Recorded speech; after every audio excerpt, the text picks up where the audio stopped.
Just to clarify before we move on, I did purchase the heavy duty engine coupler. The flywheel on the V8 is 13.5 inches and the Mazda one is 12 inches. The coupler is made for the 13.5 inch flywheel. It goes pretty much right to the outside. To make it work, I had a custom flywheel made by Jeff at Precision, who also skimmed down the engine coupler and re-drilled it to suit. Now, a concern that came up before reducing the diameter was the runout in the coupler. Well, if the service manual is to be believed, that small amount of runout and misalignment will reduce the service life of the gimbal bearing considerably. I guess I just expected it to be perfect.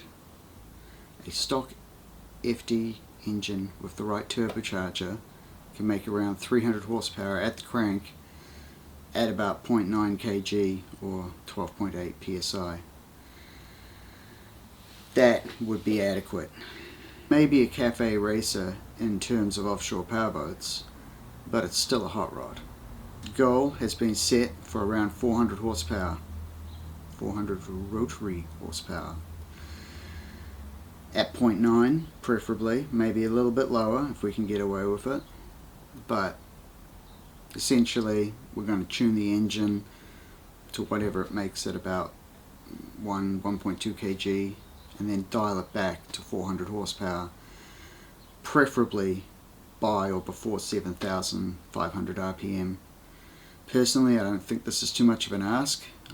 Originally I was thinking of using a stock oil pan. I already have one and they're baffled. I'm leaning towards some sort of high capacity aftermarket oil pan. I decided to motivate and craft my own from 3mm aluminium with a separation baffle halfway.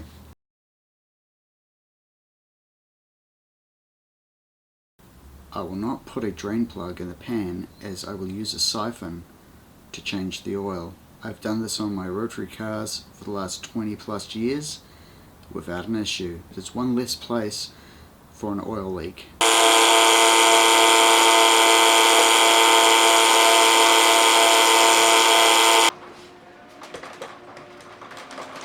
Research suggests that marine engines generally have larger capacity oil pans holding 1 to 2 quarts more.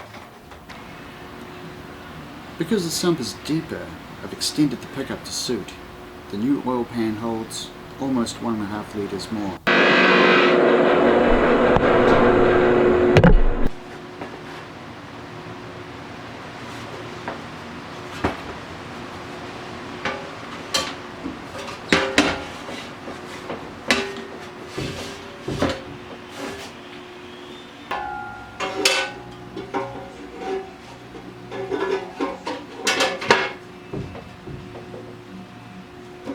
The engine block I'm using has been in storage for about 10 years now. I got it as a not going, probably a water sealed bare block. I'm pulling it apart, the side plates and the rotating assembly are in good condition. Rotor housings below average. The inside looked very clean, like it had been run for a very short time before the non-factory O-rings had failed. To achieve the target horsepower, we are going to modify the engine slightly. I believe the factory porting is the way it is to give good performance, moderate fuel economy, and as little port overlap as possible to meet the emissions. Initially, my mind was thinking semi-PP, compound turbo, running methanol, but in reality this is not a practical or economical way for a boat engine to be. A boat engine is always loaded. There's no coasting down a hill.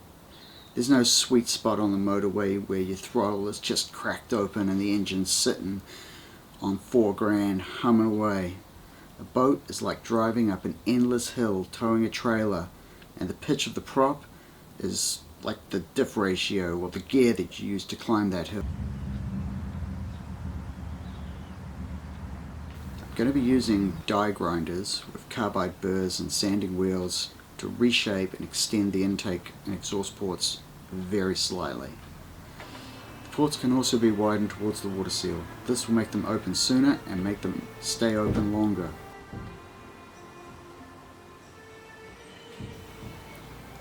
It is important, if you create your own port shape, that before cutting is done, you test your port template on the engine and make sure that the side seal is always supported at the leading edge by the corner seal.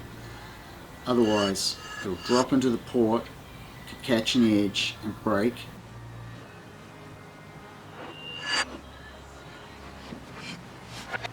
The intake ports can be extended up, but you are limited by the thickness of the castings. If you were to try and go as far as a 6-port intake, you would end up right into the water gallery and ruin the iron plate.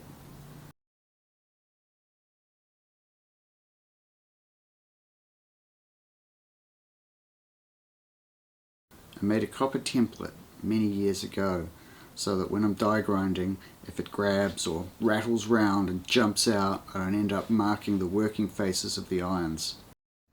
Turbo rotor housings have a reasonably good sized exhaust port, so all I really do is raise the port to the top of the chamfer and then re-chamfer. I find that's enough. I've found with experience that going down on the exhaust ports seems to flatten the torque out, but I haven't dyno tested it, so it's only in perceived feel.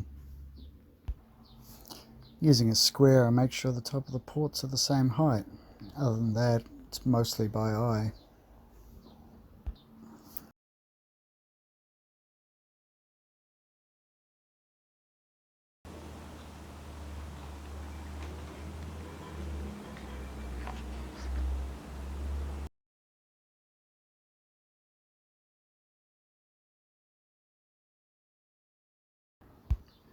Because all the irons have been previously painted, I've sanded them down to smooth them out, and then I'm applying a paint remover and cleaning it off with water.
Once the irons are cleaned and ready, I've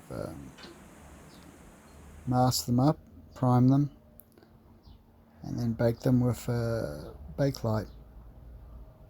And I'm painting with a just an automotive paint, which is base coat and a clear coat over the top.